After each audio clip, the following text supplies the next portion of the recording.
Let's be honest, action figure-wise, us 90s kids were spoiled.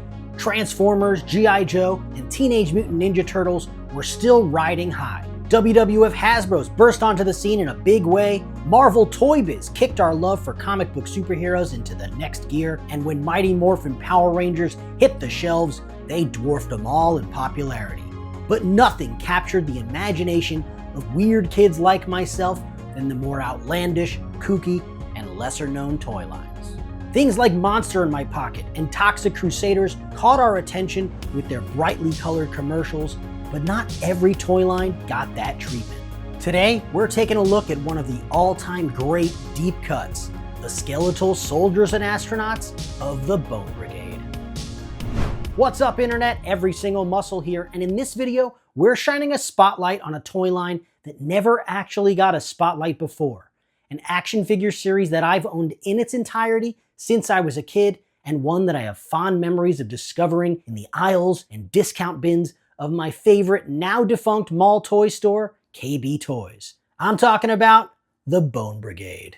Produced by Jasmine Toys, the Bone Brigade, also distributed as Ghost Battalion, was a small 8-figure series released in 1995.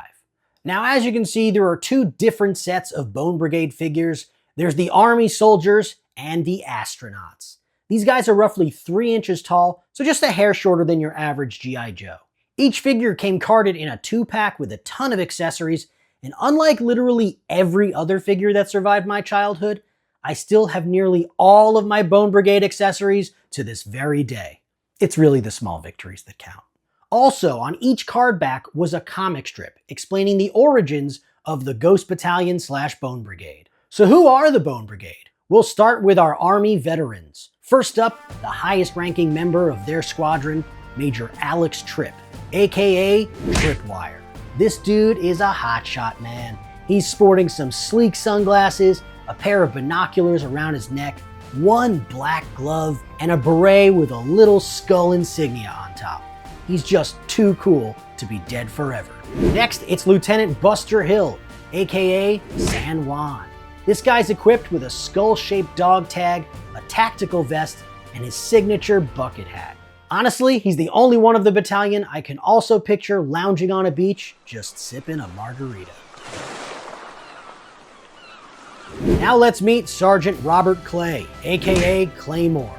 Claymore here's got the traditional Army helmet and a fully stocked backpack, and although the weapons are interchangeable, he's the one seen on the back of the packaging firing off the rocket launcher.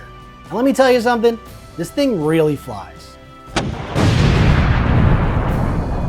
Rounding out the platoon is Corporal Charles Rod, aka Ramrod. The bandana-clad, ammo-strapped member of their squadron, he's definitely the Rambo of the group.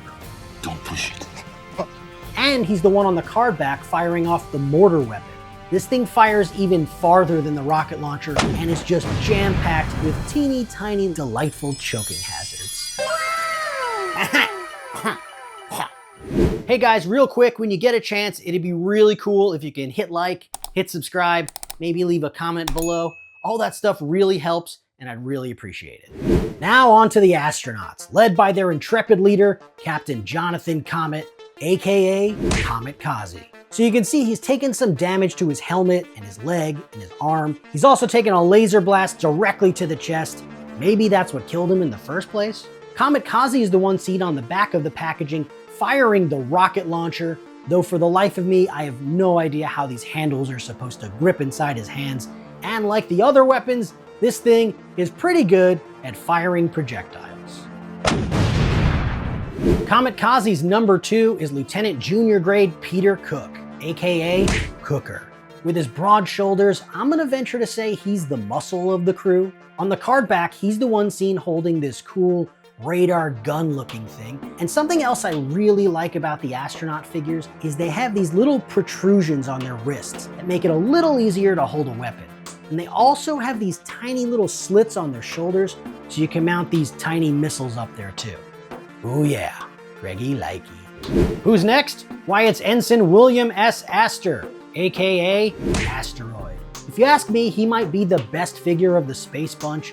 He's got the most traditional astronaut helmet, but the glass is broken and the helmet is cracked and it just looks great.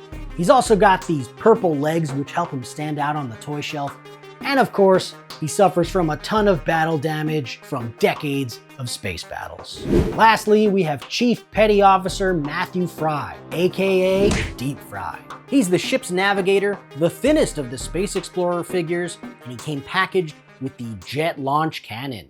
Okay, with this one you actually have to grab these and pull them back to fire the disc, so we're gonna try doing it POV style. Yeah!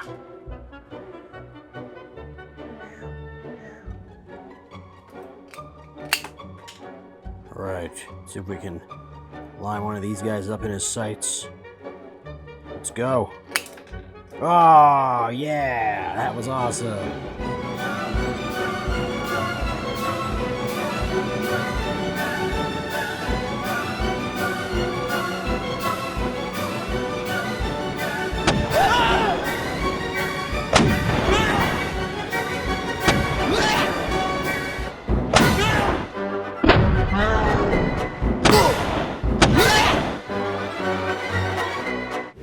So that's the entirety of the Bone Brigade action figure lineup, but that's not the end of the story. Strange as it may sound, despite the Bone Brigade being about as obscure a toy line as it gets, little miniature bootlegs of them were made and distributed in vending machines across the United States and possibly elsewhere. And I even managed to pick up one of these, a blue San Juan, just a few years back. And there he is beside his full-size counterpart. Now look, I'm not going to pretend that many people have heard of these or even collect them, but you gotta admit, after this breakdown, you kind of want to now, don't you? And if you like this kind of thing, I'm going to be doing more videos just like it. So stick around for more deep dives, more toy hunts, more every single battle beast, and of course, more every single muscle.